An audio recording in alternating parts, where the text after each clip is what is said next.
Hey friends, how are we doing today? Today is Sunday morning here in Fort Worth, Texas, and it's a beautiful 80 degrees outside, cloudy.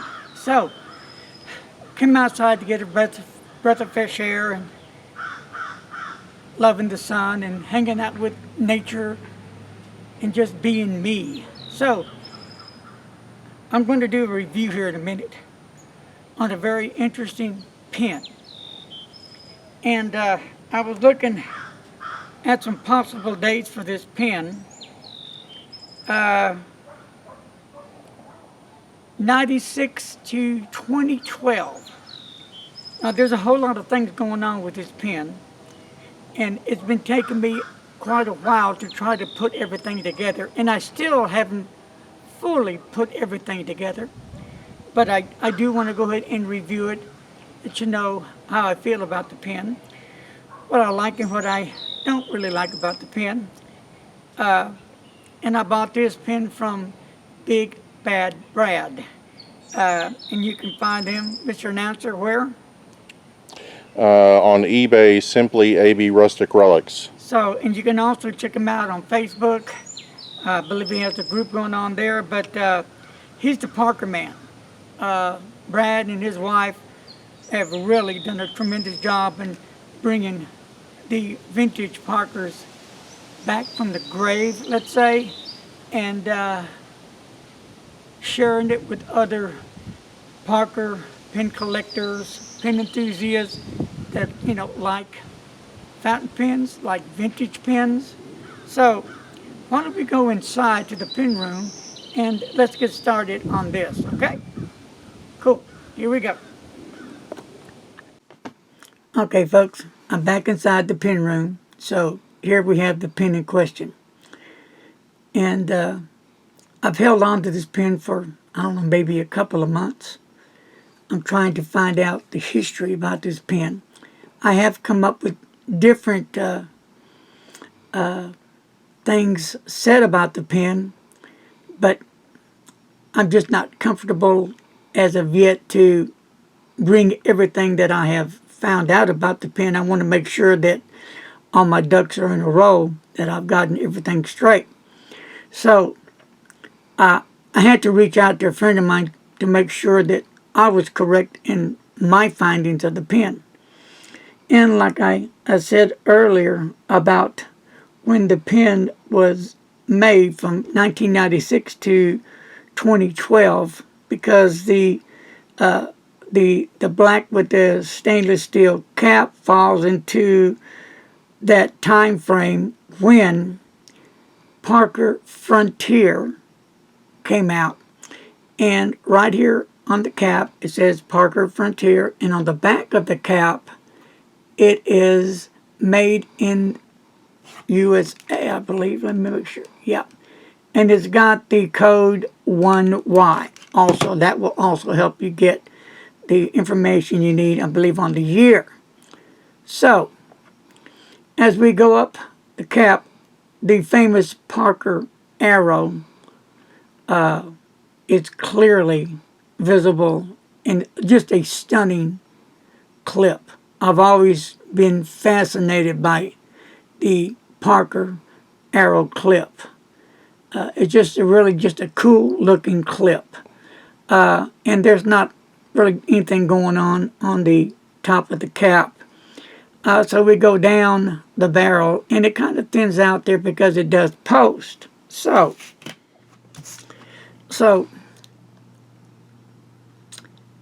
the measurements of the pen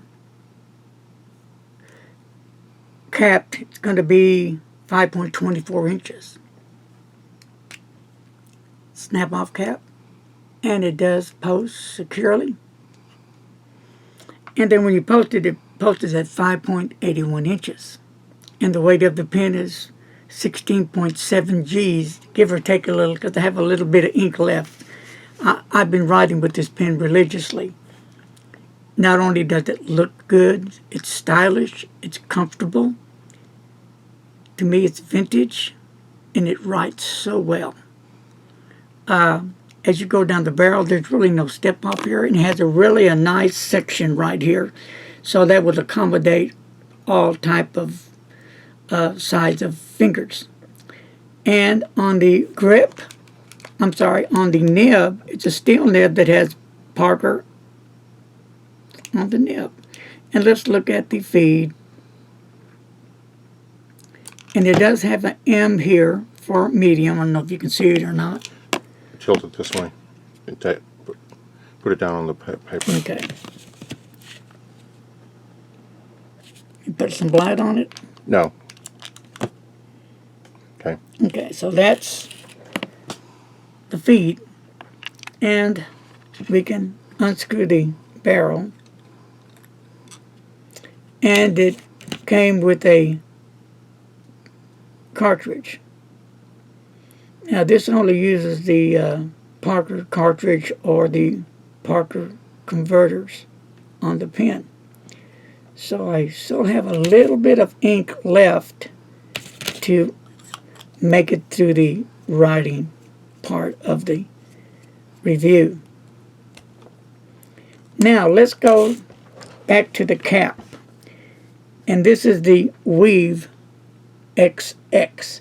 So I have been knocking my brains out trying to find out what this stands for, because it has to stand for something. I was finding a person's name attached to this, but I just wasn't happy on my findings. And I'm thinking, could this be some kind of advertising? So I reached out to a friend of mine, and Greg got back to me, and he said that looks like the Weave XX is a logo, which I was kind of thinking maybe that's what it would be for, some kind of advertising. And he said, same thing I was thinking, probably a marketing / advertising design on the pen. And he did go a bit further to help me out. He said, I think, how do you pronounce that? Xerium. Yeah, I never heard of that. .com is the company who makes the Weave XX product. So when I go into it, here's, and I'll show this real quick to everybody. What it does say. I'll just put that on here real quick. Okay.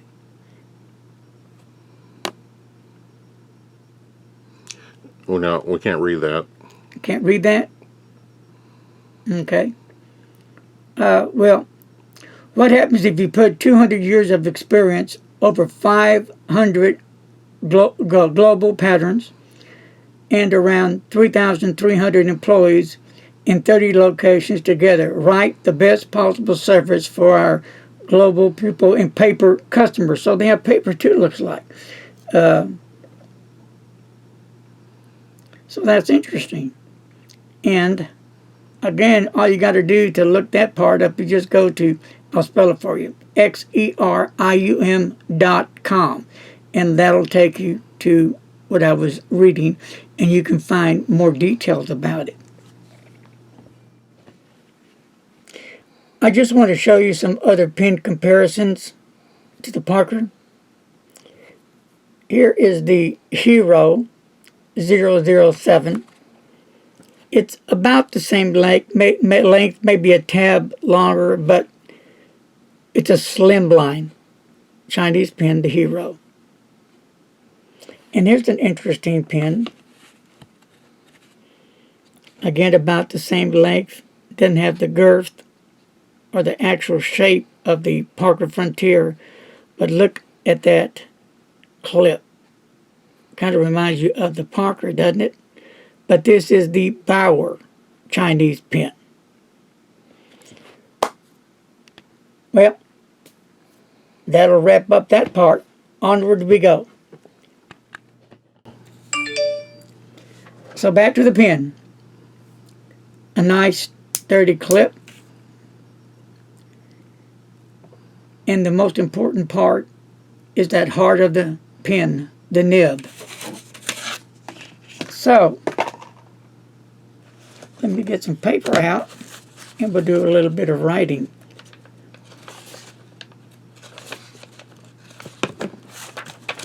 And I'm going to use up some of the Rhodia dot paper. So, here we go.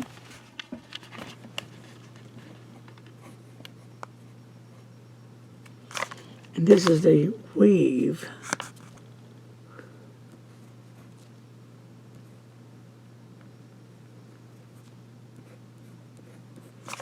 All right. And this is the frontier, okay?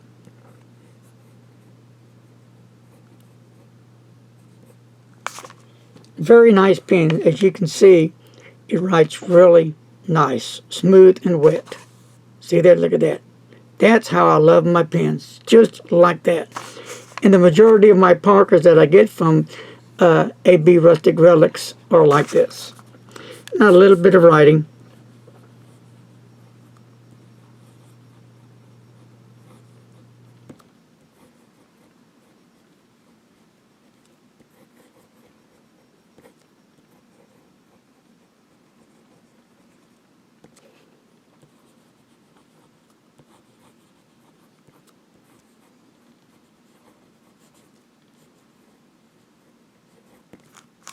Okay. And we'll just do a few little swirls here. It's really got some really good ink flow. Let's check out the reverse writing.